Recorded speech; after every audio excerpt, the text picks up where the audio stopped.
Baik, ini ada yang bertanya, kalau mau menguburkan jenazah sebaiknya diadzani atau tidak? Adzan itu untuk panggilan sholat. Kemudian apalagi yang Nabi menganjurkan untuk adzan selain panggilan sholat?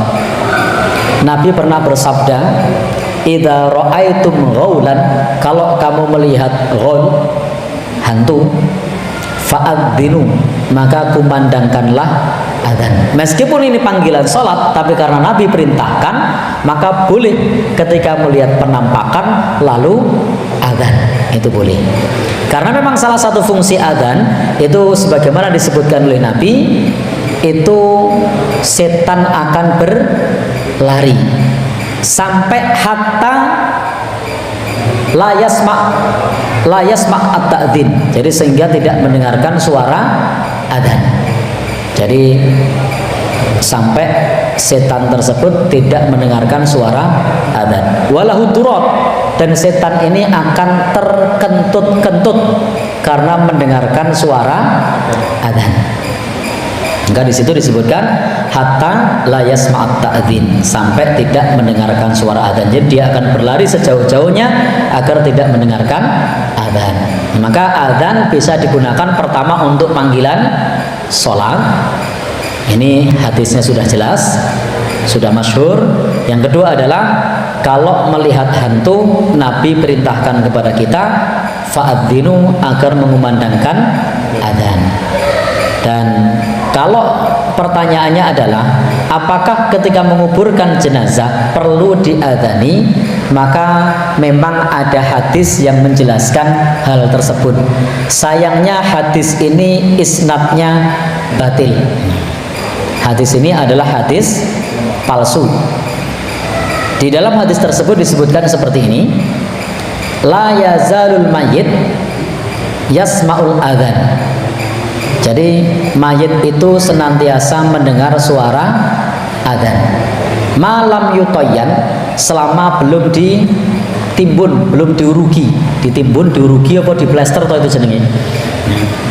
Jadi di situ disebutkan bahwasanya la yazalul mayyit yasma'ul adzan, senantiasa mayit itu mendengarkan adzan malam yutoyan, selama belum ditimbun, belum diplester, belum diurugi, maka itu mayit mendengar adzan. Tapi hadis ini isnadnya batil.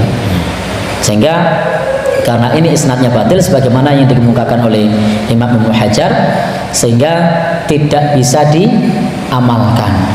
Andai pun hadis ini sahih, hadis ini bukan perintah mengadzankan jenazah, tapi hadis ini adalah khobar, kabar bahwa mayit masih bisa mendengarkan adzan sebelum ditimbun pakai tanah.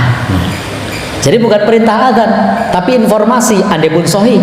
Dan ternyata hadis ini bukan hadis sahih, tetapi hadis palsu, sehingga tidak perlu untuk diamalkan.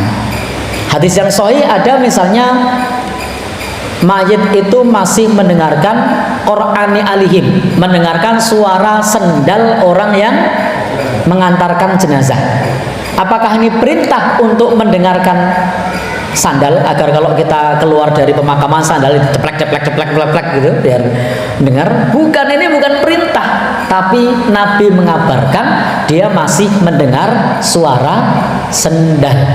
Jadi bukan berarti terus kalau meninggalkan kuburan sendalnya dilompat-lompat dulu, teplek, bukan begitu. Tapi informasi. Hadis ini sahih.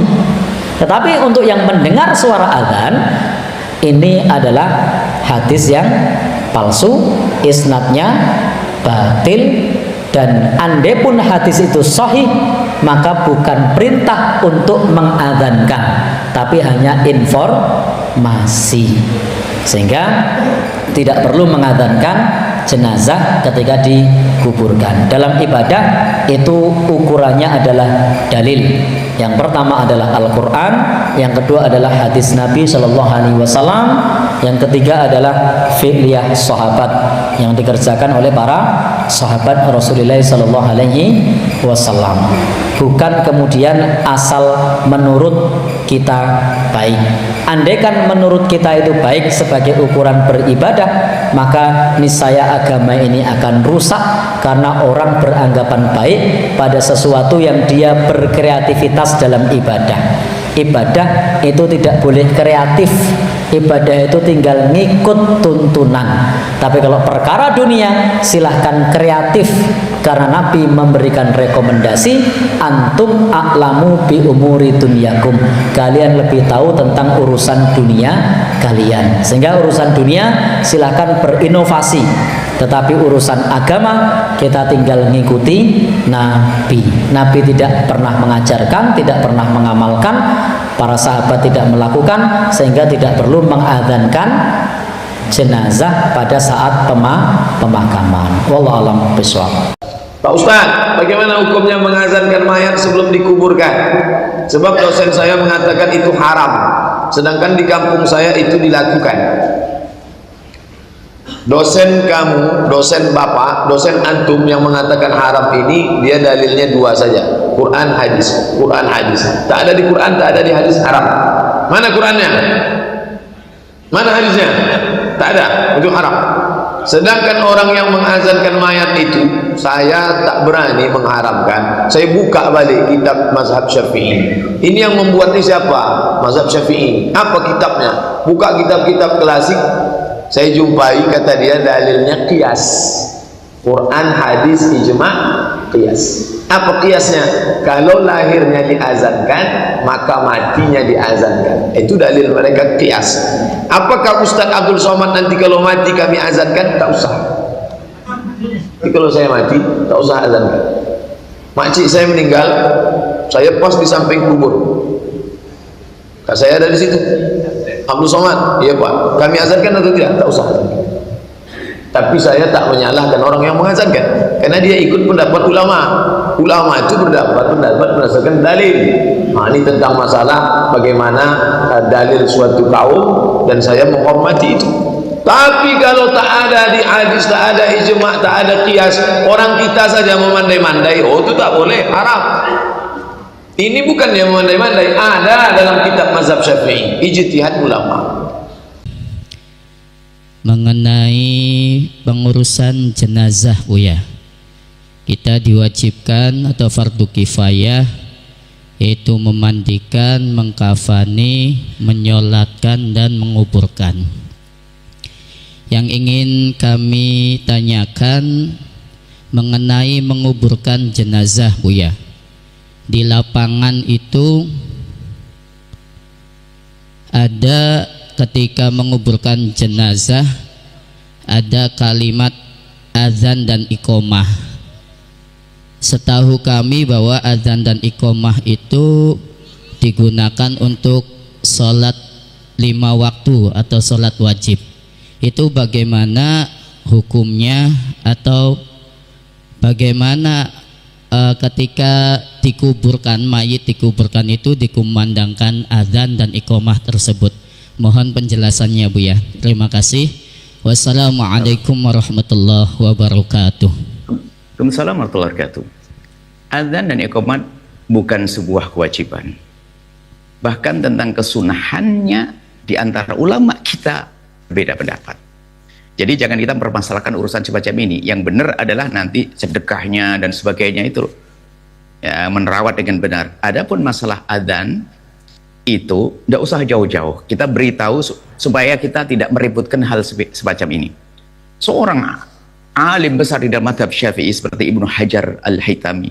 Jadi Ibnu Hajar kalau sudah bicara tentang fikih, Ibnu Hajar Al-Haytami. Lah, beliau mengatakan tidak disunahkan adzan. Ulama kita. Jadi bukan urusannya orang sesat dan tidak sesat dalam urusan adzan ini. Bukan urusan. Jadi yang nggak diadzani nggak ada masalah. Akan tapi di situ ulama-ulama juga, ulama besar yang banyak mengatakan mengiaskan adzan ini seperti kias. Adapun nanti kias ini masalah ditolak dan tidak, ini bahasan para fuqaha. Dikiaskan dengan waktu keluar dari pindah alam, dari alam rahim ke alam dunia diadzani, maka dari alam dunia ke alam barzah diadzani. Ini kias. Biarpun Ibnu Hajar sendiri menolak yang demikian ini, dan banyak ulama-ulama kita ahli sunnati wal jamaati asy'ariyati yang menolak juga tentang hal ini. Jadi perbedaan ini biasa di antara kalangan para ulama. Jadi jangan sampai ini menjadi sebab kita bermusuhan. Adapun yang mengadakan adzan itu memang ada tadi disamakan dengan keluarnya daripada alam barzah menuju alam dunia menuju alam barzah, maka diadzani yang demikian itu supaya masalah kias. Adapun nanti ini babnya adalah masalah bab kias, bagaimana membatalkan kias, apakah boleh, ini kerjaan para mujtahidin. Yang jelas di alam nyata terjadi dua pendapat. Jadi yang mengatakan tidak ada adzan bukan saja orang akidah sesat, adalah orang benar. Jadi tolong, ini adalah masalah ilmiah di kalangan kita ahli sunnati wal jamaah ini yang bermadhab, dari ulama yang bermadhab, tidak bicara orang yang anti madhab. Yang bermadhab pun mengatakan ini. Jangankan 4 madhab, 1 madhab Syafi'i terjadi 2 perbedaan pendapat. Jadi hendaknya bagaimana? Jika Anda masuk kampung yang tidak pakai adzan, sudah biarkan. Tapi kalau Anda masuk kampung yang adzan, sudah adzan, ini tidak ada masalah, kan? Kemudian bisa masuk bab masalah zikir. Ada masalah pembid'ahan, ini adalah masalah pembid'ahan ini adalah tidak gampang. Babnya bid'ah, bab sendiri ini pembahasan tentang bid'ah. Jadi kami hadirkan di sini 2 pendapat supaya Anda legowo, tidak mudah mencaci, menyalahkan orang. Ulama begitu berkata. Ada 2 pendapat dalam hal ini. Ada pun yang mengatakan tidak pakai adzan, sengaja kami sebutkan ulama besar dalam mazhab kitab Imam Syafi'i, Ibnu Hajar Al-Haytami. Dan termasuk tokoh-tokoh besar hari ini juga ikut pendapat ini ada. Ini adalah masalah sederhana. Makanya yang biasa meributkan itu, ya itulah. Karena mungkin dia perlu membaca pendapat ulama-ulama semacam itu. Makanya yang bijak adalah jika Anda memasuki satu perkampungan yang sudah biasa adzan, tidak ada masalah. Kemudian kalau Anda masuk kampung yang tidak pakai adzan, Anda juga jangan permasalahkan. Nah, ini termasuk nanti kalau urusan jenazah itu banyak kita hadirkan dalam buku kita. Kita punya buku masalah jenazah, itu saya bahas masalah adzan juga. Kemudian ada kitab jenazah, tolong kitab kecil masalah jenazah, perawatan jenazah. Kemudian juga masalah letaknya mayat. Mayat laki-laki itu kepalanya di kiri atau di kanan. Nah ini gitu. Kadang ribut di satu kampung, ya kan? Karena di kiri atau di kanan. Sebab kaidahnya adalah hendaknya di bagian kanan itu yang paling banyak. Berarti kan kepalanya ditaruh di kiri. Sebab kalau menghadap mayat ke jenazah laki-laki kan ke arah kepala. Kalau kepalanya di arah kanan, berarti nanti bagian paling banyak adalah kiri. Makanya dibalik, kepalanya taruh di kiri. Ya, menghadap ke kiblat. Ini adalah pendapat. Ternyata ada di masyarakat menghadap kiri ke kanan. Tidak usah ribut, yang penting jangan diberdirikan mayatnya sampai saya kuyuran begitu. Ini hal sepele semacam ini jangan dipermasalahkan. Nah, kurang lebih seperti itu dan masih banyak. Kalau masalah jenazah ada kesalahan-kesalahan yang memang harus dihindari. Ada di situ adalah khilaf perbedaan ulama. Tidak boleh kita saling meributkan. Kadang masya Allah seolah-olah sesuatu yang sunnah menjadi seperti wajib. Sehingga kalau tidak melakukannya dianggap wah sampai di kuburan rame. Gara-gara meletakkan nggak boleh gitu, sampai tikar bagus dimasukkan ke dalam dikubur. Angkat saja tikar, bisa jadikan di gardu atau di pondok, bisa duduk santri biar nggak kedinginan. Kan ada tikar dimasukkan, tikar yang biasa membungkus jenazah itu dimasukkan. Ini sayang kan tikar bagus ya, dipakai di luar atau di musola bisa untuk sholat. Kurang lebih semacam itu. Jadi jangan sampai kita ribut. Sementara para ulama sudah menjelaskan dan memang dalam yang ditanyakan tadi ada 2 pendapat. Tinggal Anda sebagai orang yang bijak masuk kampung kayak apa. Satu, adakah dalil mengazani orang yang meninggal saat dikuburkan? Saya belum dapat ya, belum dapat. Mungkin karena keterbatasan pengetahuan saya tidak mengetahui dalil-dalilnya. Dan biasanya saya kalau belum dapat saya tidak mengamalkan karena saya belum tahu. Di teman-teman yang tahu, tolong tunjukkan kepada saya supaya nanti saya bisa teliti. Kalau benar, insya Allah saya sampaikan dan mungkin saya amalkan. Kalau kemudian tidak ada dalilnya, maka saran saya lebih baik meninggalkannya daripada mengerjakan sesuatu yang tidak ada tuntunannya. Itu saran saya. Kalau dalil untuk mengazani saat dilahirkan itu masih ada, walaupun ulama beda pendapat, tapi ada dalilnya. Ya, ada dalilnya. Sampai beberapa imam, termasuk misalnya kita tunjukkan ada Imam An-Nawawi, termasuk Ibnu Qayyim Al-Jauziyah, beliau termasuk yang menguatkan pendapat itu. Jadi Nabi SAW pernah mengadzani Al-Hasan dan Husain saat dilahirkan. Dan itu masih normal, masih logis. Apa diantara logisnya? Karena fungsi adzan itu bisa mengusir setan. Mengusir setan. Sedangkan sunnah Nabi ketika bayi itu dilahirkan, maka didoakan diantara doanya menjauhkan dia dari setan. Allahumma inni a'udzubika bikalimatika tammah min kulli syaitanin wa hammah. Kan? Min kulli syaitanin wa hammah wa lammatin wa hammah. Ya Allah, saya berlindung kepadamu ya Allah dari keburukan yang menimpa anak saya ini dan dari godaan setan dan dari segala keburukan-keburukan dari hal yang buruk yang menimpanya dalam kehidupan. Dijauhkan dari setan, sedangkan fungsi adzan itu mengusir setan.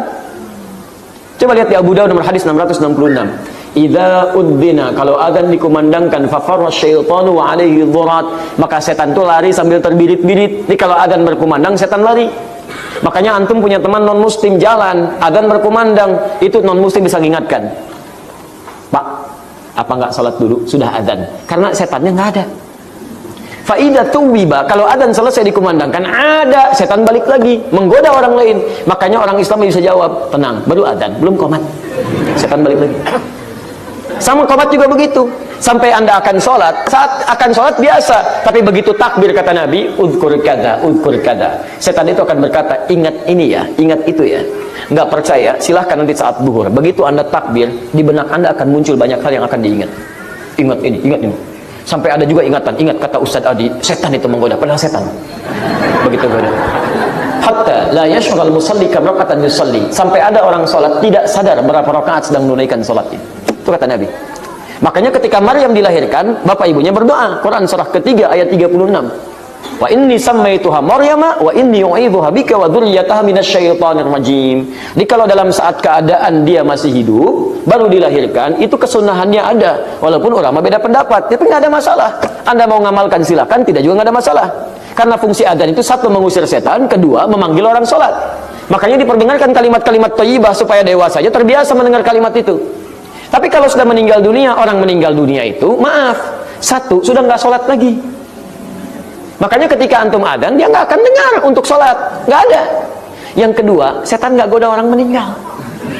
Nggak ada kerjaan setan godain orang meninggal. Masya Allah, sudah meninggal masih digoda juga.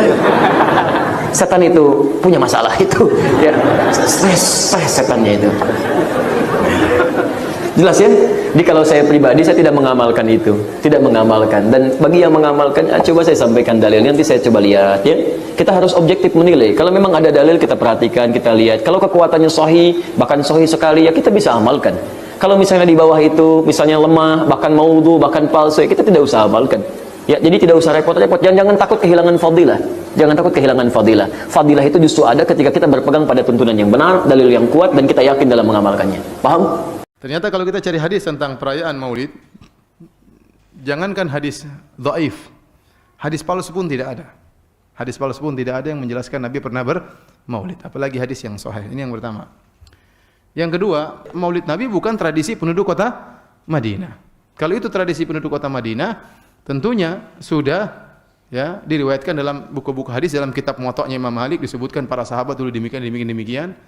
Oleh karenanya Maulid Nabi tidak pernah dikerjakan oleh Nabi SAW, tidak pernah dikerjakan oleh para sahabat, tidak pernah dikerjakan oleh para tabi'in, tidak pernah dikerjakan oleh para tabi'ut tabi'in, tidak pernah dikerjakan oleh 4 imam madhab. Oleh karenanya para hadirin Allah Subhanahu Wa Taala, yang benar Maulid adalah perkara yang bid'ah, tidak pernah dikenal oleh para sahabat dan para a'immah. Banyak pendapat ulama Malikiyah mengatakan haram, ya, seperti Al-Faqihani dan yang lainnya. Ya. Saya lupa nama-nama ulama Malikiyah tersebut. Ya. Didukung oleh juga Ibnu Taimiyah dan yang lainnya. Ya. Ternyata kalau kita cari hadis tentang perayaan Maulid, jangankan hadis dhaif, hadis palsu pun tidak ada. Hadis palsu pun tidak ada yang menjelaskan Nabi pernah bermaulid, apalagi hadis yang sahih. Ini yang pertama. Yang kedua, Maulid Nabi bukan tradisi penduduk kota Madinah. Kalau itu tradisi penduduk kota Madinah, tentunya sudah ya diriwayatkan dalam buku-buku hadis, dalam kitab Muwatta'nya Imam Malik disebutkan para sahabat dulu demikian. Oleh karenanya Maulid Nabi tidak pernah dikerjakan oleh Nabi SAW, tidak pernah dikerjakan oleh para sahabat, tidak pernah dikerjakan oleh para tabi'in, tidak pernah dikerjakan oleh para tabi'ut tabi'in, tidak pernah dikerjakan oleh 4 imam madhab. Oleh karenanya para hadirin Allah Subhanahu Wa Taala, yang benar Maulid adalah perkara yang bid'ah, tidak pernah dikenal oleh para sahabat dan para a'immah. Banyak pendapat ulama Malikiyah mengatakan haram, ya, seperti Al-Faqihani dan yang lainnya. Ya. Saya lupa nama-nama ulama Malikiyah tersebut. Ya. Didukung oleh juga Ibnu Taimiyah dan yang lainnya. Ya. Ternyata kalau kita cari hadis tentang perayaan Maulid, jangankan hadis dhaif, hadis palsu pun tidak ada.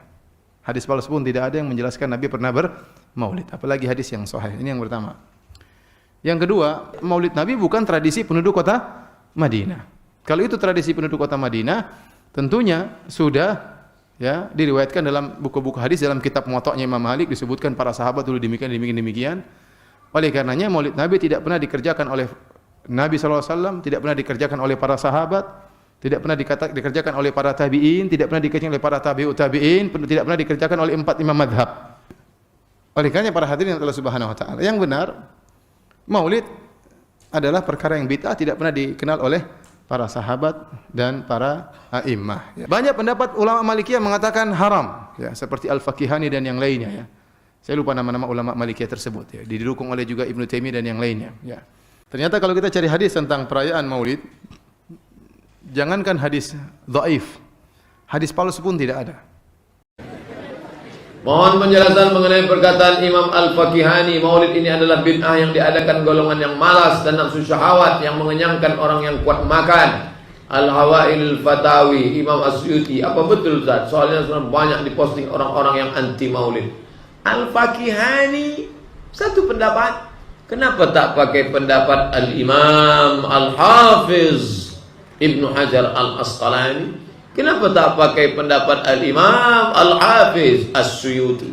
Kenapa tak pakai pendapat Al-Imam Al-Hafiz Abdullah Al-Ghumari? Kenapa posting satu saja? Apakah karena tak tahu yang lain? Atau karena ada sesuatu? Oleh sebab itu maka khudh ma safa da' ma qadar. Ambil yang jernih, buang yang keruh. Saya tak menyalahkan Al-Faqihani. Mungkin di zaman dia orang datang Maulid itu orang lapar semua. Tak ada makan. Karena Maulid itu memang ada 4 unsur, kata Imam As-Suyuti. 4 unsur. Pertama, ada yang baca Quran. Yang kedua, membaca Maulid sejarah Nabi. Yang ketiga, menyambung tali silaturahim, tausiah. Yang keempat, ta'am, makan. Jadi di zaman Al-Faqihani, mungkin zaman itu banyak orang-orang lapar, rakus ikut. Kita tak ada. Masih banyak kue yang belum dibuka lagi.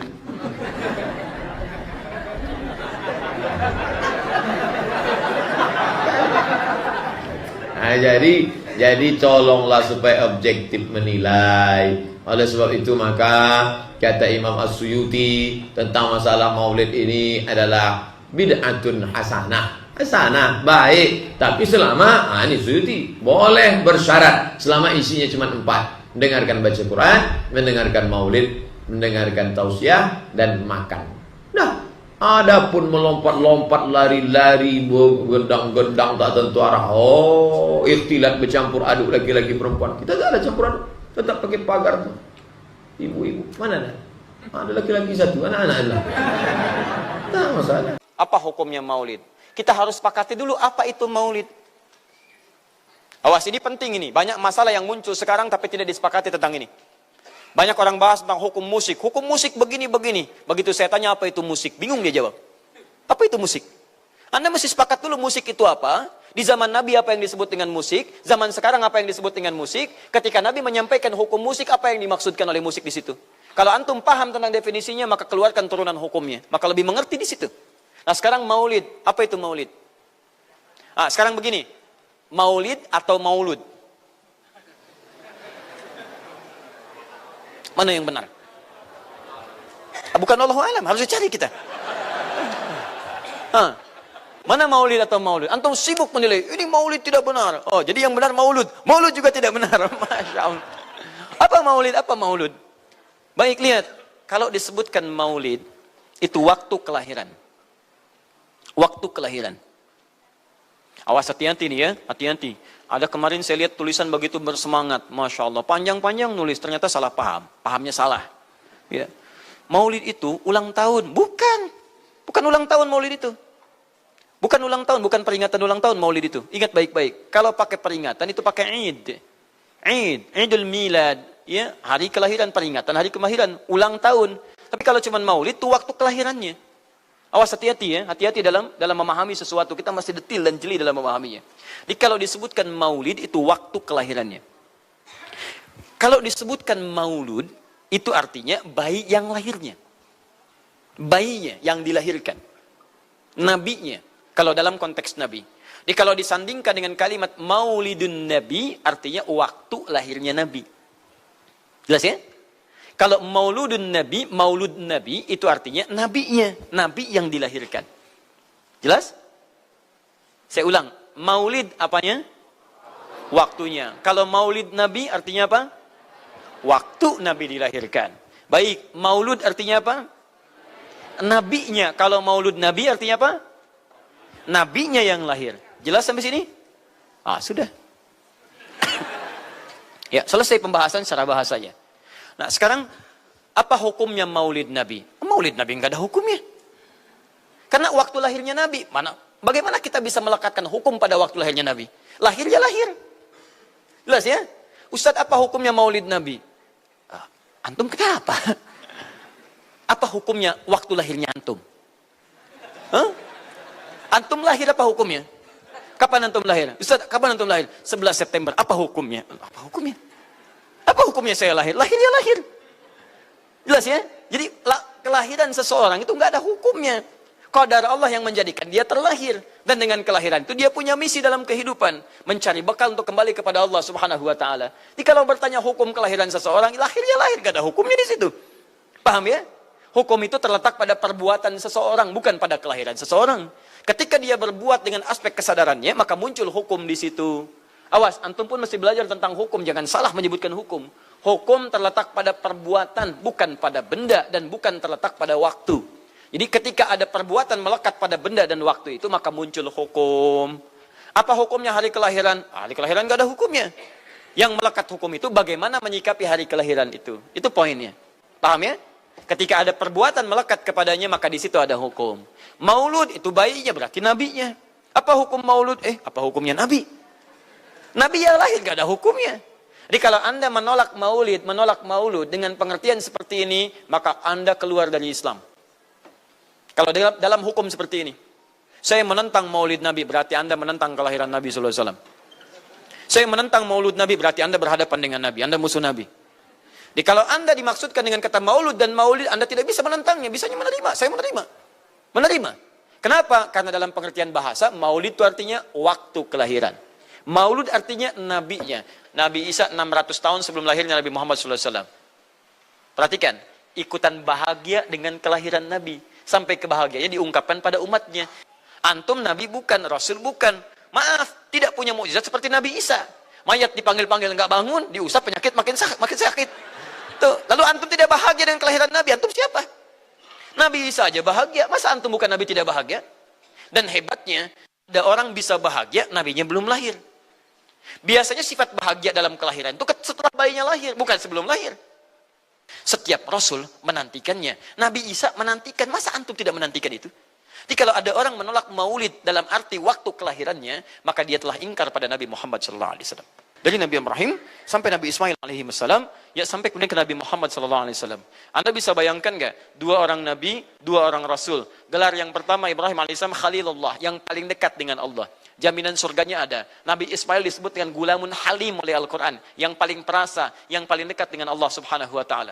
Dua orang Nabi paling dekat dengan Allah, disayang Allah, dijamin masuk surga. Inspirasi kisahnya sampai kita ke sekarang, mendoakan kepada Allah tentang maulud Nabi. Sehingga lahirnya Nabi Muhammad SAW 30 generasi setelahnya. Sekarang, bagaimana menyikapi maulid dan maulud itu? Saya tahu nabinya dilahirkan, nabinya sudah ada. Jelas ya? Maka kemudian saya pun tahu waktu kelahirannya. Bagaimana aku menyikapi itu semua? Maka Masya Allah, Quran surah ke-11 tadi, 10 tadi, Yunus, ayat 57 sampai 58. Kalau sampai kemudian ke 58-nya, faliyafrahu. Gembira antum. Gembira, bahagia, silahkan. Ya, maksud tidak gembira, Nabi Isa gembira, kita tidak gembira. Ya, Nabi Ibrahim gembira, kita tidak gembira. Nabi yang tidak melihatnya gembira. Masa kita yang mendapatkan bagian Nabi tidak gembira? Jelas ya? Nabi yang mengharapkan hadir saat kedatangannya, gembira. Kita yang mendapatkan kedatangan beliau walaupun tak mampu melihatnya, dan kita menjadi umatnya, masa tidak gembira? Umat dulu bukan bagian umat Nabi Muhammad, karena Nabi Muhammad tidak hadir di zamannya. Gembira dengan berita kedatangan Nabi Muhammad, padahal nabinya belum datang. Masa kita yang jadi umatnya, yang nabinya telah kemudian kita dapati, walaupun tidak melihatnya, masa kita tidak ikutan gembira? Maka pertama kita mesti gembira. Maka yang kedua, bagaimana mengekspresikan kegembiraan itu? Maka contoh-contoh dari Nabi SAW, bagaimana mengekspresikan kegembiraan dengan Nabi SAW itu, pertama Nabi sendiri menyikapi hari kelahirannya dengan berpuasa. Di hari Senin. Jelas ya? Ini bagi Nabi sendiri pribadinya. Nanti jadi hukum untuk kita. Maaf, saya akan tafsirkan lebih luas karena ini jadi hukum-hukum turunan. Ketika Nabi puasa di hari Senin ditanya, ya Rasulullah kenapa engkau puasa? Kata Nabi, dzaka yauma wulidtu. Bima makna? Ini adalah hari aku dilahirkan. Hari aku dilahirkan. Jadi ini hukum kelahiran. Kalau antum misalnya masuk pada hari dilahirkan, boleh antum ikuti sunnah Nabi SAW. Apa sunnahnya? Puasa. Nah, sekarang bagaimana para sahabat menyikapi kelahiran Nabi sallallahu alaihi wasallam, kedatangan Nabi sallallahu alaihi wasallam, dan menyikapi keberadaan Nabi sallallahu alaihi wasallam?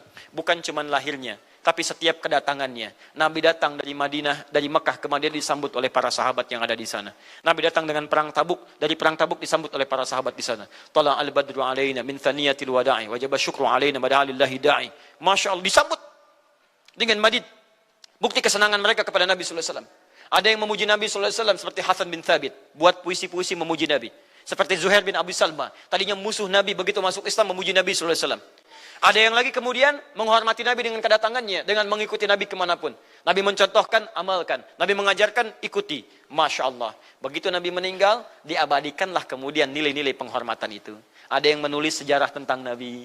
Ada yang menulis pujian kepada Nabi dalam bentuk sholawat. Ada yang menulis tentang amalan-amalan Nabi. Ada yang menulis tentang pengajaran-pengajaran Nabi. Dikumpulkan dan sampailah itu kemudian kepada kita semuanya. Dan itulah cara terbaik menyikapi tentang maulud dan maulid. Apa cara terbaiknya? Keluarkan ayat-ayat Qur'annya. 1. Quran surah ke-33 ayat 21-nya. Laqad kana lakum fi Rasulillahi uswatun hasanah. Sungguh ada pada diri Nabi sallallahu alaihi wasallam suri teladan terbaik untuk kita. Maka jika antum misalnya hadir momentum kelahiran Nabi sallallahu alaihi wasallam, ketika ada momentum itu, maka para ulama kemudian mencoba untuk menampilkan nilai-nilai tadi untuk mengembalikan kita pada tuntunan Nabi sallallahu alaihi wasallam. Maka ditulislah kemudian sirah-sirah Nabi, disampaikan untuk mengenalkan Nabi Muhammad sallallahu alaihi wasallam. Mumpung mereka ingat, disampaikanlah pengajaran-pengajaran tentang Nabi. Disampaikan ada pujian-pujian salawat kepada Nabi. Kalau yang dimaksudkan tentang nilai-nilai ini, maka dari dulu sudah ada. Sudah ada. Dan yang sudah ada ini tidak dibatasi dengan waktu. Bukan muncul Rabiul Awal saja. Rabiul Awal ke Safar, datang lagi itu. Safar sebelumnya Safar, Rabiul Awal, kemudian ke Rabiul Akhir, muncul itu. Ke Jumada, muncul itu. Jadi maulid itu tidak dibatasi dengan waktu. Setiap waktu itu maulid.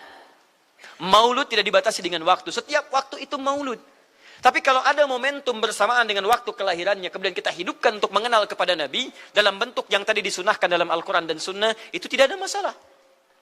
Yang ada masalah itu adalah ketika menghadirkan hal-hal yang bertentangan dengan Al-Quran dan Sunnah Nabi SAW.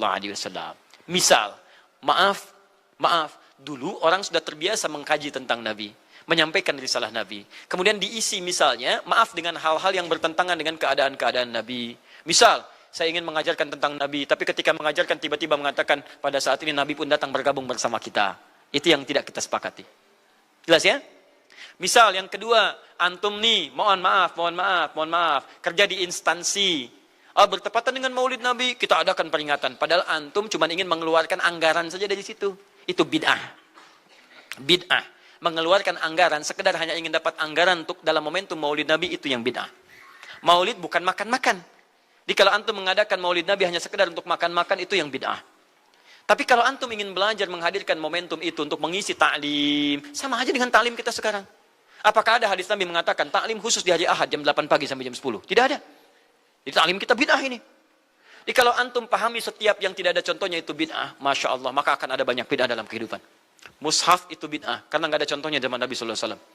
Antum dari ujung kepala sampai ujung kaki itu bid'ah, karena antum tidak ada di zaman Nabi SAW.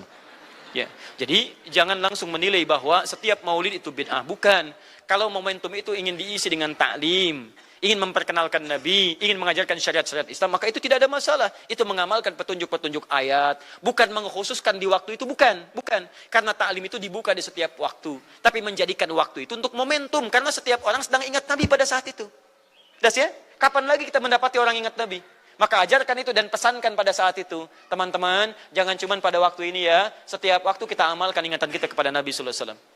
Makanya saya kalau diundang, Ustadz ada maulid Nabi, saya datang untuk ceramah. Untuk menyampaikan pesan-pesan terkait dengan Nabi SAW. Adapun masalah ritual-ritual saya tidak ikutan. Makanya paham, begitu saya datang pas ceramah. Saya berikan ceramahnya. Nabi begini, apa itu maulid? Allahu alam. Bukan Allahu alam, kan antum bikin spanduknya di sini. Apa itu maulud? Bukan maulud. Maulud itu begini, maulid itu begini. Ketika kita terangkan, kita sampaikan, Masya Allah. Antum tahu apa yang terjadi? Mereka mulai sholat dengan baik, masjidnya mulai ramai. Besoknya tidak ada ramai-ramai lagi. Begitu ada maulid, ceramah lagi. Ternyata ceramahnya nggak sampai maulid lagi. Besoknya ceramah lagi. Ahadnya ada waktu taklim. Dan itulah cara terbaik untuk memberikan penjelasan kepada masyarakat untuk mencintai Rasulullah SAW. Itu sebetulnya pelarangan memperingati maulid Nabi itu pelarangan yang aneh. Dan selagi itu orang ahli iman, kami tidak yakin kalau itu pelarangan murni, pelarangan maulid Nabi. Kalau memang betul ada orang yang katanya ulama lalu mengatakan maulid Nabi adalah bid'ah, mungkin dia salah pandang tentang apa itu maulid Nabi. Ini husnudzan kita. Maulid Nabi itu adalah bergembira dengan Nabi. Bagaimana mengajak orang untuk bersama-sama memperbaharui kegembiraannya dengan hadirnya Rasulullah, memperbaharui syukur. Kan disebutkan dalam Al-Quran, kul bifadlillahi wa birahmatihi fabidzalika falyafrahu. Katakanlah wahai Muhammad kepada umatmu semuanya, agar mereka bisa bergembira atas rahmat Allah dan karunia Allah. Untuk bergembira atas rahmat dan karunia Allah itu perintah Allah. Makanya kalau seseorang mendapatkan rezeki, hendaknya dia bergembira, mensyukuri. Namanya syukuran. Syukuran rumah, membeli ayam, ya enggak? Baru sembuh dari sakit, syukuran nyembelih ayam. Kenapa? Dengan karunia Allah hendaknya kita bergembira atas rahmat Allah yang berikan kepada kita, yaitu kesembuhan, maka kita harus bergembira. Dan kira-kira rahmat apa sih yang lebih agung dari Nabi yang Allah sudah menyebutkan wa ma arsalnaka illa rahmatan lil alamin. Nah, kita itu harus bergembira dong dengan rahmat yang bernama Nabi Muhammad SAW. Adapun kita merayakan itu maknanya merayakan itu mengagungkan. Kalau tidak mengagungkan Nabi, keluar dari iman orang tersebut. Harus kita agungkan Nabi, dan Nabi kita agungkan mulai dari lahir. Dan mengagungkan Nabi memang setiap hari. Selagi setiap hari boleh mengagungkan Nabi, kenapa kalau kita milih hari untuk mengagungkan lebih besar lagi menjadi tidak boleh? Kita mengagungkan Nabi setiap hari, pagi, siang, malam, nggak boleh putus mengagungkan Rasulullah. Kalau anda putus mengagungkan Nabi Muhammad, keluar dari iman. Cuman kan kita tidak bisa setiap saat mengagungkan dengan cara yang sama. Maka dibuatlah satu acara yang lupa biar ingat, acara perayaan Maulid Nabi. Lalu apa sih di dalam acara itu? Menyebut sejarah Nabi. Disebutkan, diajarkan dalam Al-Quran, menyebut kisah Nabi terdahulu untuk menguatkan iman. Membaca sejarah Rasulullah, diajak membaca sholawat, orang berkumpul ada penceramahnya, ada sedekah, semuanya kebaikan. Dari sisi mana ada orang berani mengatakan itu bid'ah? Kecuali mereka salah faham. Jadi anda sekarang harus sadar bahwasanya jika ada orang membid'ahkan perayaan Maulid Nabi, itu karena dia tidak mengerti apa itu perayaan Maulid Nabi, atau karena dia tidak kenal Nabi Muhammad SAW. Anda tidak terlalu pusing deh, jangan ngurusi orang seperti itu. Tetaplah anda berjalan dengan perayaan Maulid Nabi SAW. Besarkan kalau anda punya duit, setiap hari anda maulidan. Amin. Setiap hari nyembelih ayam, masya Allah. Ngapain? Maulidan. Setiap hari. Bagus. Atau kalau tidak mau maulidan karena anda ribet, nggak mau masak-masak, anda boleh setiap hari maulidan, bagi-bagi duit 5 juta. Saya datang insya Allah. Bid'ah juga. Nah, ini repot nih semua bid'ah. Jadi yang suka mengatakan bid'ah itu adalah karena belum paham, maklumi dia. Dan anda jangan terpengaruh, jangan dibahas orang itu, selesai. Kalau dia bid'ah kan dia. Seperti orang bilang gini, anda melek lalu anda buta. Gimana sikap anda kalau ada orang mengatakan anda ini buta, tidak punya mata? Anda ngelihat tuh dibilang buta, nggak punya mata, ya sudahlah, maklumi. Sing waras ngalah. Sudah. Orang aneh ngomong perayaan Maulid Nabi yang isinya seperti itu. Kecuali Maulid Nabi itu dirayakan seperti orang-orang kafir mengagungkan tokoh-tokohnya, judi, mabuk. Ini beda babnya. Atau di acara Maulid Nabi ada keharaman, itu babnya adalah yang dipangkas keharamannya. Contoh, perayaan Maulid Nabi berbaur laki perempuan sampai tidak karu-karuan. Jangan Maulid Nabi yang dihentikan, tapi laki perempuannya dipisah. Jadi saya sudah tidak pernah mau mendengar yang demikian itu, karena aneh sekali. Dari sisi mana pengharaman lalu mengatakan bid'ah? Alasannya Nabi tidak pernah merayakan. Nabi yang dirayakan kok merayakan. Sahabat Nabi tidak merayakan. Bagaimana wong ludahnya Nabi saja direbut kok, rambutnya dijaga kok. Bagaimana mereka berlomba untuk menjaga Nabi kok? Anda jauh dari Nabi, anda tidak perang sama Nabi kok, seolah-olah seperti orang yang perang sama Nabi SAW. Anda pernah bela Nabi lalu mati bersama Nabi? Ya kita ya begini, ini belanya dengan harta kita untuk mendekatkan orang pada Nabi. Sudahlah, cukup ya. Saya tidak pengen lagi ada yang bertanya tentang makna Maulid Nabi SAW. Tidak ada hukum Maulid Nabi. Ini aneh, pokoknya itu orang aneh, biarkan saja. Karena dia tidak faham, tidak mengerti. Sudah, baik, itu saja. Jangan terlalu berlebihan menanggapi mereka. Orang belum mengerti. Kalau orang tidak mengerti, Anda fahamkan tetap tidak mengerti. Allahu a'lam bishawab. Semoga bukan 3.000 aja deh. Segitu dulu video tentang Nostradamus ini yang udah banyak di request juga. Udah lama banget dari mulai channel sih. Semoga bisa menjawab rasa penasaran kalian. Dan jangan diimani ya, karena ramalan itu kalau diimani akan menjadi benar.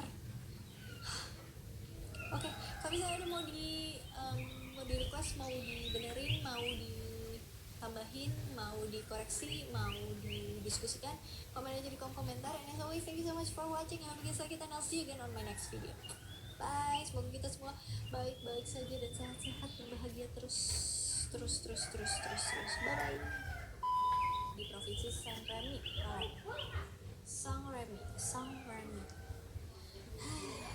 Nama lahirnya adalah ke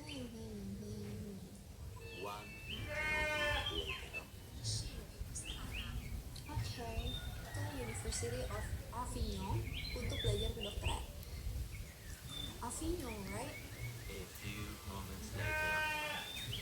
Betul. Anggut. Buat praktek kedokteran tahun 1552. Tahun 2. Conspiras bye. Ada. Enggak. Ramalan yang satu ini gloomy banget ya. Anti-trade. Buat kontroversi terbaru soal opening ceremony. Assalamualaikum warahmatullahi wabarakatuh. Alhamdulillahirabbil alamin. Saudara-saudariku dimanapun berada, selamat datang di channel